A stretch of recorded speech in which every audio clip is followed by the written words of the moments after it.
Hello, travelers. Today you are here to explore humanity's oldest longing, the lost paradise in these hidden, perfect civilizations submerged beneath the waters.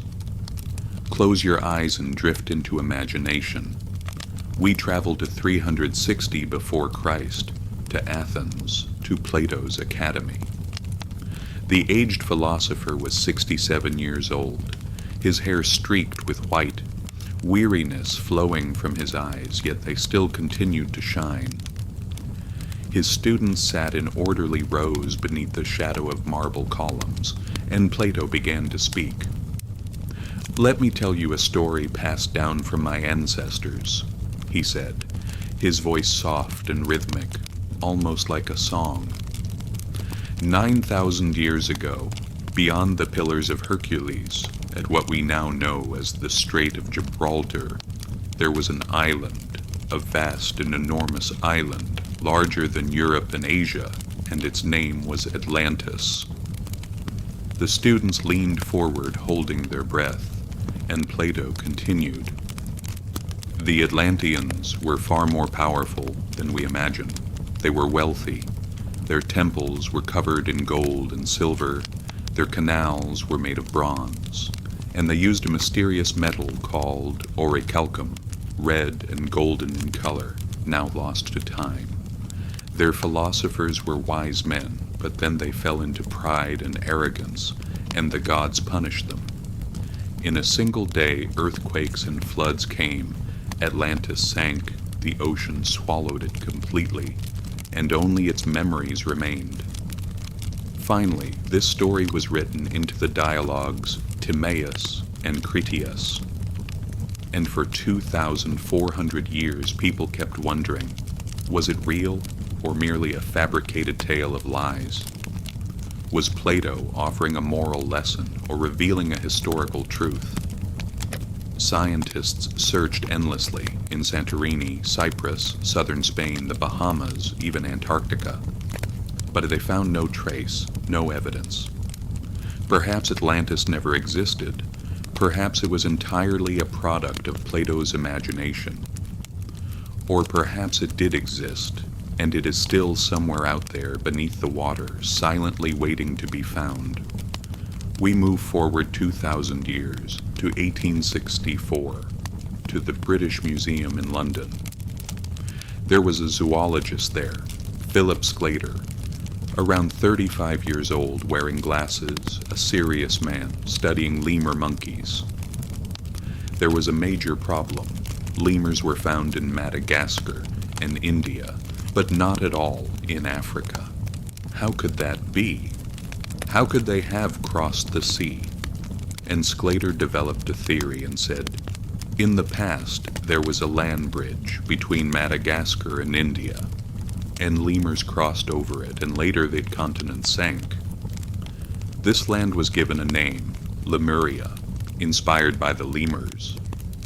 And he published his paper, The Mammals of Madagascar, in 1864, presenting a serious scientific proposal, a geological hypothesis.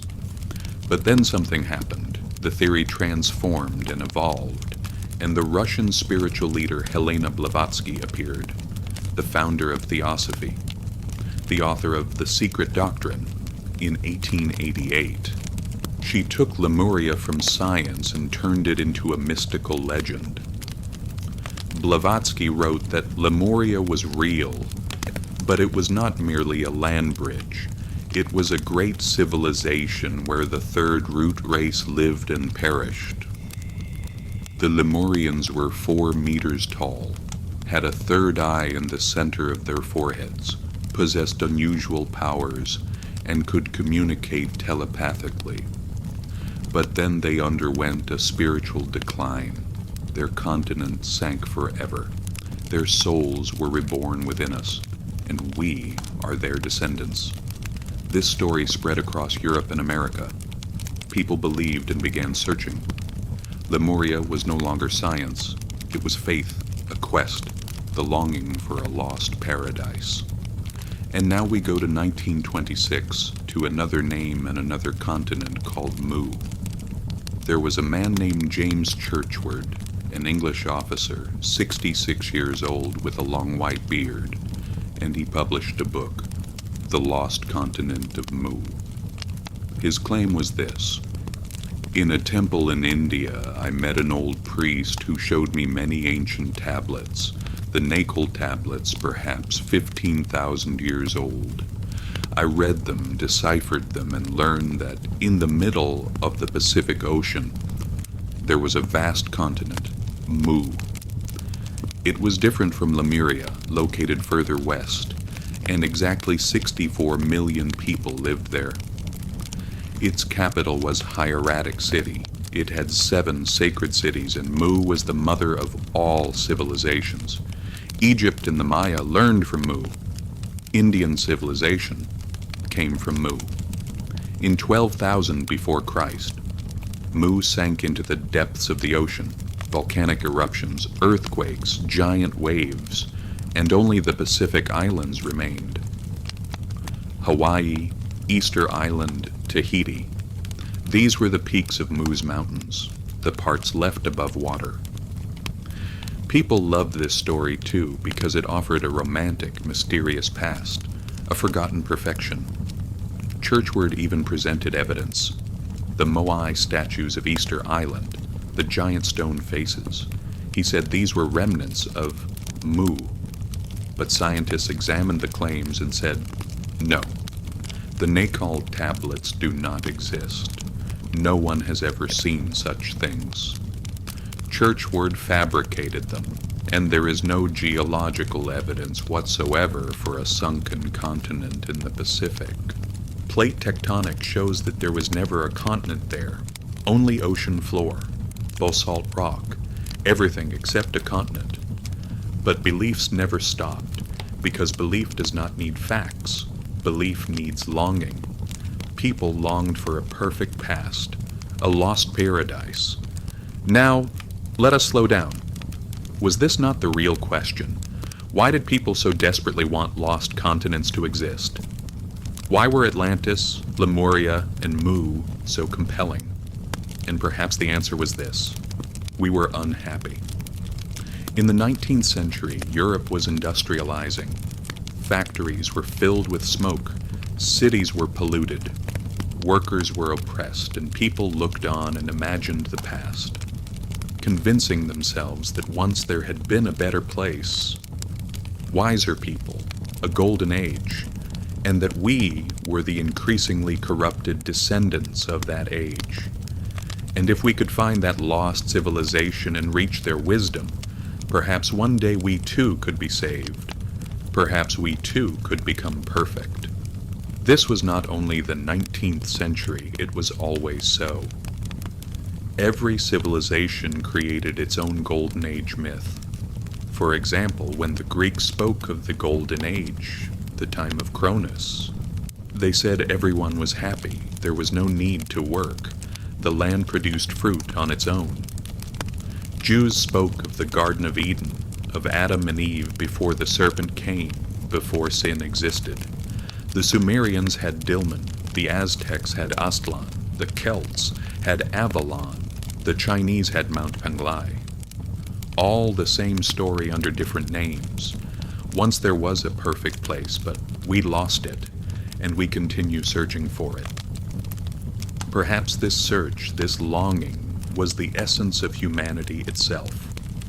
Everyone had their own Golden Age myth. Perhaps we were never truly descendants of a lost paradise, but creatures who imagine. Now let us go deeper, to the depths of the ocean. Imagine this. Somewhere down there, there truly is a city. Atlantis is real, hidden 2,000 meters beneath the water in the darkness. And you are a diver, slowly descending, the pressure increasing, your ears pounding, and suddenly you see it. Your light strikes marble columns, a square covered in algae, mussels, and coral, now home to fish. A palace has collapsed, but its walls still stand. You enter, walk through the rooms, and on a wall you see a faded painting, still discernible, the face of a woman. Perhaps she was a queen, perhaps an ordinary person, and her eyes are looking at you. After 11,000 years, what do you think? What do you feel?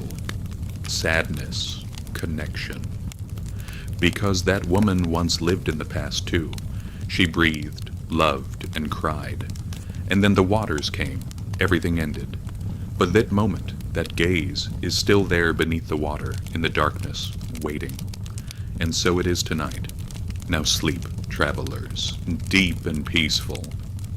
Atlantis awaits you. Lemuria slowly opens its gates. Mu opens its warm embrace to you, beneath the waters, safe, forever waiting for you to find them.